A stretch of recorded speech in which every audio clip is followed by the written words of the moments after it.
Joining me live now is Middle East correspondent for Jewish News Syndicate, Josh Hasten. Josh, good morning to you and thanks so much for your time. Well, we now have more information now about the extent of Israel's attack on Iran, with secretive Iranian military bases damaged in Saturday's attack. But what more can you tell us? Yeah, that's correct. Our defense minister this evening, Yoav Gallant, said that this was the biggest operation since the Six-Day War. Israel taking out Iran's defense capabilities, air defense capabilities, and targeting the ballistic missiles program, which is very, very important, especially as Iran strives for nuclear weapons.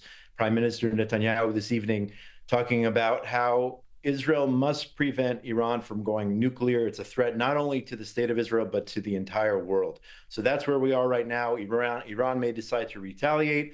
Israel is anticipating that. They've already struck us several times, once in early October and then back in April. So they may decide to retaliate, but Israel is determined not to let Iran to go nuclear. That is the most important issue here.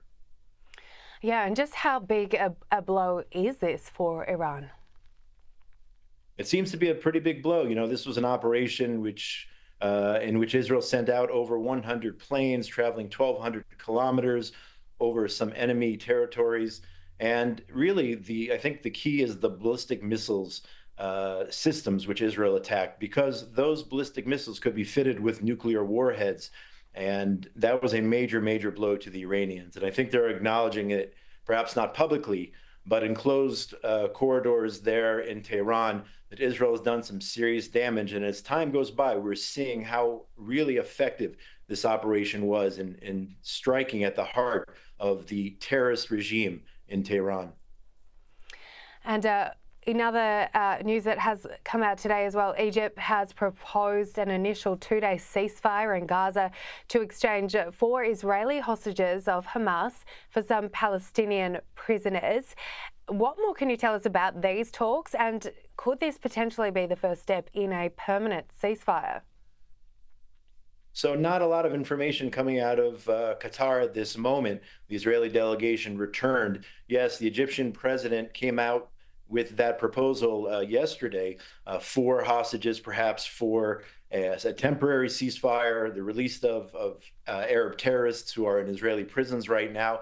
But the main thing to remember here is that every single time there's been a negotiation, Hamas has refused. There are now 101 Israelis who are still in the dungeons of Hamas being held in Gaza. We don't know who exactly is holding them now. We don't know how many people are alive, how many people are dead. Israel's determined to bring home all 101.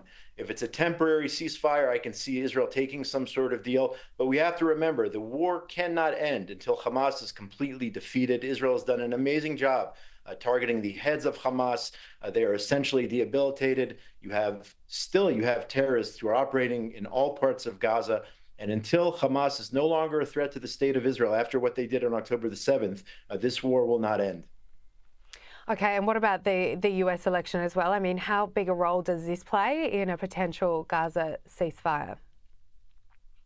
So yeah, absolutely. The election in the United States can play a major role. The United States is our best friend, regardless of who wins the election. Israel, the United States, we view the U.S. as our best friend. Now, President Trump, has a tremendous record when it comes to his accomplishments when he was president in his first term. He wants the war to end, but he wants the war to end with an Israeli complete victory.